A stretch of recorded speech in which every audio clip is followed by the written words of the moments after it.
Hello, boys and girls. I'm here to share with you today one of my favorite Christmas books.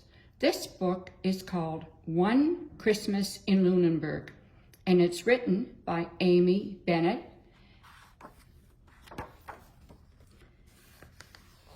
On the day of the Christmas pageant, Rachel Wynot woke up to the sound of oxen lowing. She looked out her bedroom window and saw the Wynots' neighbor, Mr. Heisler, crossing his yard. As she watched him open the barn door, she wondered if the animals inside knew that it was Christmas Eve. Rachel, who was not quite 9, hurried to get dressed. She got into her church clothes and pulled her hair back with 2 barrettes. Rachel almost always wore her hair in a ponytail that she could pull through the back of her baseball cap. But she knew it had to be barrettes for church, even if she hated them.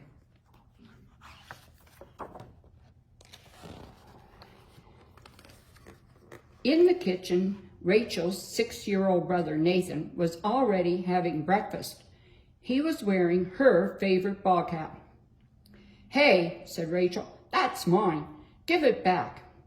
She spoke both out loud and in sign language.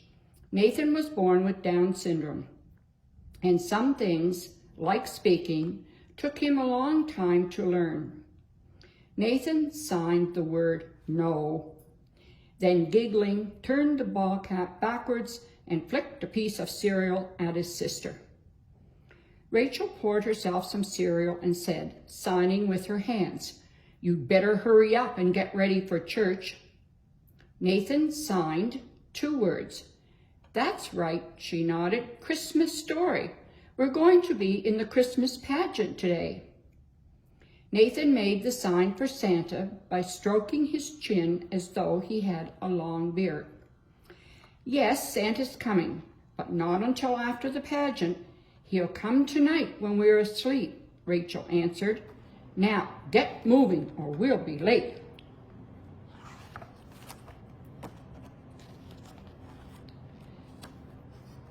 On the way to church, the Wynots drove past Mr. Heisler's field. "Mom," Rachel said from the back seat, "is the story about the animals true?" "Which story?" her mother asked. "The pageant story, about how animals all over the world speak out loud on Christmas Eve to celebrate the birth of Jesus." "It's a nice one, isn't it?" her mother said. "You know, my father used to tell it every year, and his father told it, and even our great-great-grandfather told it." "But is it true?" Rachel asked again. "Do they really speak in words like us? I thought maybe it could be a true story since it's been around for so long." And she thought to herself, "It's about Jesus, and that makes it holy. Maybe it's one of those things that we're not supposed to know for sure," Rachel's father said as they pulled up to the church. "Maybe we're just supposed to imagine it could be true."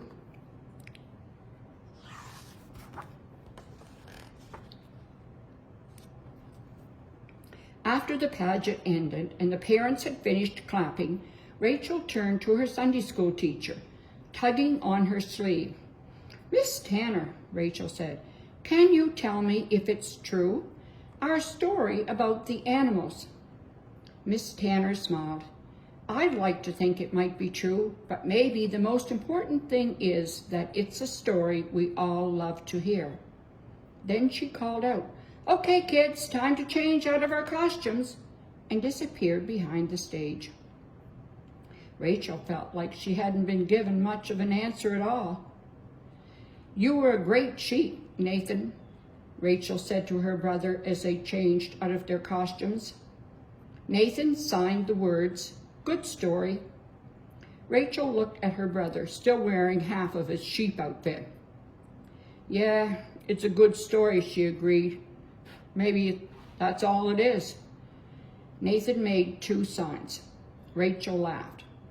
"Santa later. Don't worry, he's coming."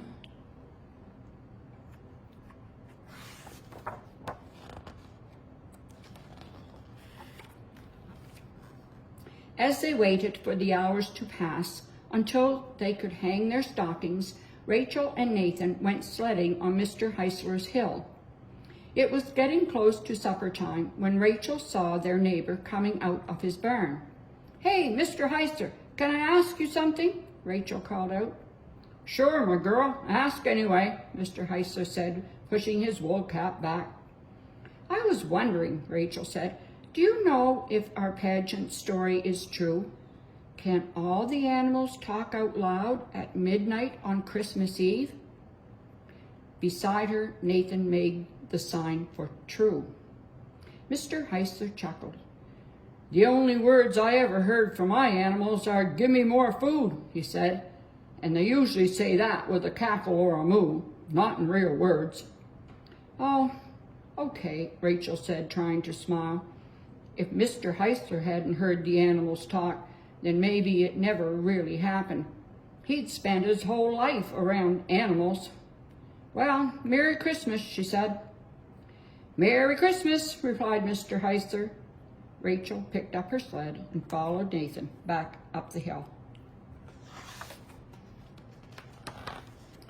After supper, the family took a drive through Lunenburg. Holiday lights sparkled on the crisp snow, and the streets seemed quietly beautiful. Nathan pointed out the window at all the Christmas trees in town square.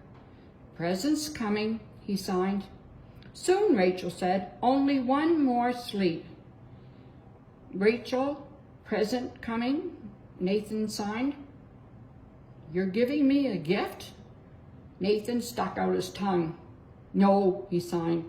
Then he grabbed Rachel's ball cap and put it on backwards. Rachel punched his arm lightly. "You're such a joker."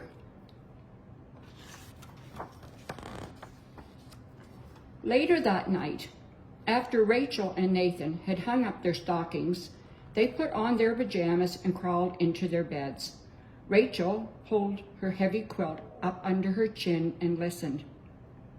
She heard her parents talking softly downstairs. She knew Nathan was breathing in the next room where he was already asleep.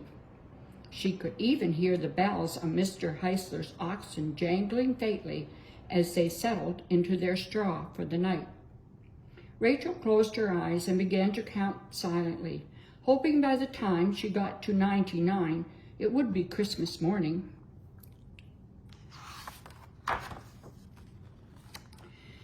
Rachel woke with a start. At first she thought it might be early morning, Christmas Day. But then she heard the sound of church bells and saw the stars in the dark sky through her window. All along the south shore, church bells were chiming for their midnight service. It was midnight on Christmas Eve. Rachel slipped out of bed and into Nathan's room. "Nathan," she whispered, shaking her brother gently, "come with me." Nathan rubbed his sleepy eyes. He signed the word Santa. "He won't get to Lunenburg until later," Rachel said. "Let's go see the animals. Quiet, though. We have to tiptoe."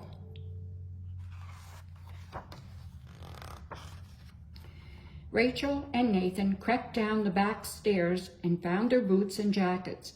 After easing the door shut behind them, they ran across the field to Mr. Heisler's barn. Suddenly, a screen door banged shut, making them jump. Rachel frantically looked around for somewhere to hide, but it was too late. They were caught in the beam of Mr. Heisler's flashlight. "Well, look here," Mr. Heisler said. "Shouldn't you two young ones be in bed at this hour?" Rachel stared down at the snow. She swallowed hard, trying not to cry. "Ah, come on now, girl," said Mr. Heisler, walking over and patting her shoulder. "I think I know what you're doing in the barnyard tonight." Rachel felt herself start to breathe again. "Let's go take a look," the old man said. They stood for a moment outside the barn door. Now that she was here and her question could finally be answered, Rachel wanted to turn and run away, but she couldn't make her feet move. As Nathan reached for the latch, Rachel put out a hand to stop him, but he brushed her away. He lifted the latch, pulled open the big door, and slipped inside.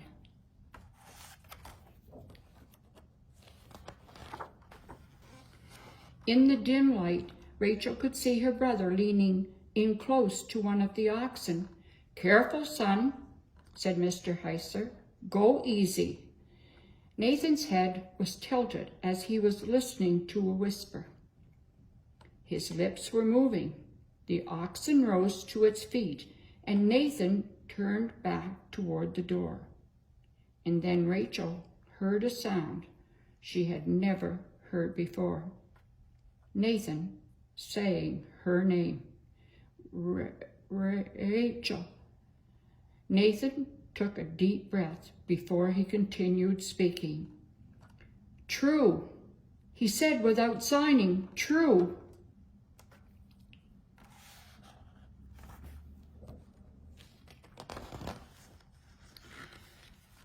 Rachel knew that what she had seen and heard this Christmas Eve was the best true story of all, and that someday she would pass this one on.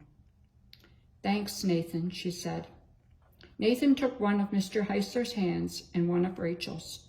They headed back across the barnyard toward the warmth of their beds and the waiting wonder of Christmas Day.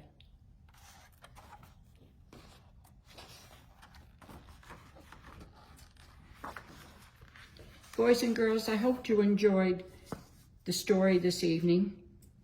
Merry Christmas.